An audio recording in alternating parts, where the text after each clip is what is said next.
Hi everyone, I'm Dale Smith, aka Journo Dale, and we're here to talk about Canadian politics.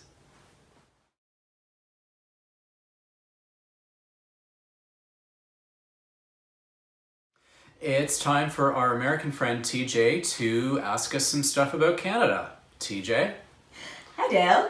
So I am interested, now that the election fervor has died down somewhat and we're in the debriefing phase, I am curious about switching back to a bit more of an international lens and Canada's kind of what's been said, what's officially Canada's position and what's happening in Hong Kong, and maybe some context about the history of recent Canadian relations, given that it was a Commonwealth territory before. Canada is a bastion of human rights across the world, and obviously given what has happened in the last year with Canadian-Chinese relationships. So, have at it, my friend. Small topic. Just a little. All right, so as near as I've been able to tell, Canada's official response with what's happening in Hong Kong is that they're monitoring the situation and that they remain concerned, but we haven't heard any particular strong condemnation or anything like that. Canada has had, I'm going to say, interesting relationship with China in terms of trying to balance trade and human rights. It was kind of a doctrine of liberal governments for decades in Canada that increasing trade with China would create wealth, which would create an impetus for human rights and so on. And that's kind of the lens by which the relationship has largely operated.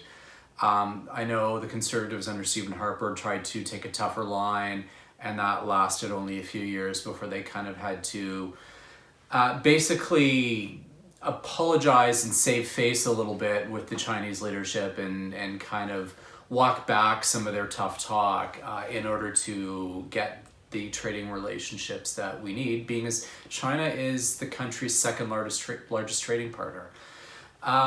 So that's kind of where things are at. The thing with Hong Kong is also that there are 300,000 Canadians who live there.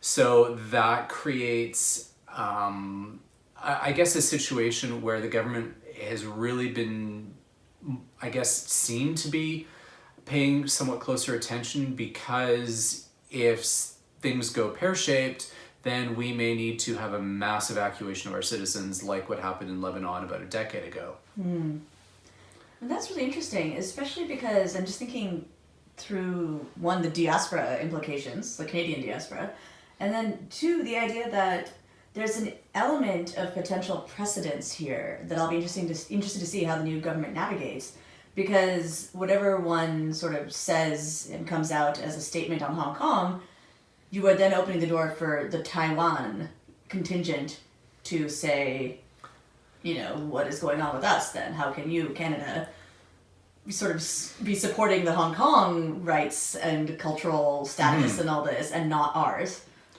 And that's a question that may be a little above my pay grade. I know that they are, there's this delicate dance that happens with Taiwan and what kind of official recognition they get. And I know the government is very circumspect about that, and they will do some parliamentary delegations and so on, but I don't know what kind of official status they grant Taiwan in that regard. Because again, they are trying to walk that careful line with the Chinese government and not antagonize them on this issue, while still trying to raise concerns about human rights and so on and so on. Well, and speaking of the antagonistic issue, considering the rock and the hard place that Canada has found itself in between the US and China, with the Huawei situation over the last year, it's already been a year of that. So is it going to become a matter of weighing the cons of overall Chinese sort of displeasure with the Canadian government versus the actual rights of people on the ground? How far will people push Canada to come out with an actual statement on this issue, especially considering how things are ratcheting up in literal violence and casualties at this point over the course of this week?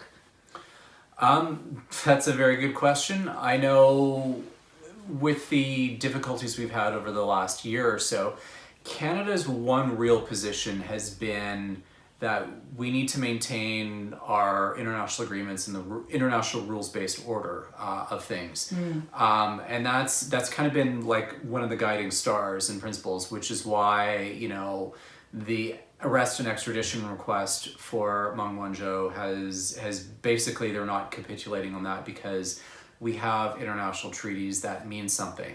And that's also why, in terms of the way in which they're trying to push back against the Chinese government on some of what's going on, is trying to do it within that international framework.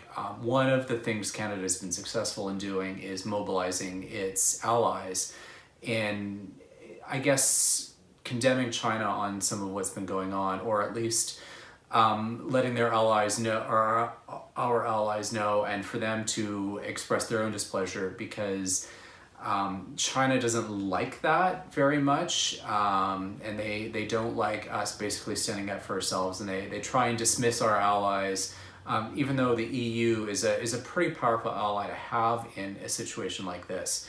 And they're trying to marginalize them, but I think it does mean something, and it does matter that we are playing the situation in the broader international context and not simply trying to do one-off deals for the sake of trying to get trade flows back up and running. Well, this is actually a very interesting distinction, at least again, as far as my understanding goes this time, on the capacity to wield power in this situation. There's a unique angle that Canada has that the US does not, for example, which is because of Canada's adherence and, well, first of all, belief in the concept of international law as a premise and participation in various international courts and such, that does open the door for activating other principles of that. And when you have so many more players who agree to that, whereas with the US, they might be able to go bolder because they don't have to worry so much about whether there's something, a statement or a principle or whatever fits in with international law. They also don't have any of the, let's call it, social pressure of way of enforcing it, the way that adherence to international law can exert on each other. And so I think I would expect, I would hope and expect a bit more active use of this toolbox, because it is a thing that Canada has that the US does not. Mm-hmm. And I think that is what this government has been trying to do, is in mobilizing allies and in taking an international approach to this kind of problem solving, I guess we'll call it, rather than just beating our chests and taking retaliatory action, which would cause even further retaliation, which would crush even more of our markets and so on. I think that's part of the calculation at play. We do not have the size to stand up against China in this kind of toe-to-toe sort of way. So we're playing it very differently than a United States would, and that involves leveraging our multilateral power and or soft power in any case. Well, yeah, because the ability to do this without the bombast is actually, in one way, much more powerful, as we said, but it also, I think, can leave the general public, or even just international public, a little less aware of, is the government doing anything? I'm a potential Canadian, a hopeful Canadian, but, I do have expectations, because I have the knowledge of this soft power thing like we talked about, and I want to be able to see a bit more concrete knowledge being spread throughout any kind of media system about, these are the things the country could be doing, and this is what they're doing. And obviously, soft power is hard to explain, because then it ruins the whole the sort of corridors of power conversations, yeah. Right? I think that's kind of the challenge the government is facing. There's a lot of calls for them to be, doing the beating their chest, and why aren't you taking more retaliatory actions? Why aren't you, going tit for tat? But I think there's enough grown-ups in the corridors of power here that realize that would be a mistake, and that's why they're trying to keep a lid on things and trying to Just ratchet down the rhetoric. And I know it's frustrating for, certain groups who are being affected by these issues, particularly, canola farmers and whatnot. But I think they're trying to, keep a bigger play in mind. And it's sometimes difficult to see that. And this government is not good at communicating these sorts of things. We know that this government cannot communicate their way out of a wet paper bag. So that's part of the challenge that we're facing. But I think the fact that we're not ratcheting up, that we're not engaging in bombast, I think is something that we should probably point out a little more frequently. And it's a question of how do we get that message across.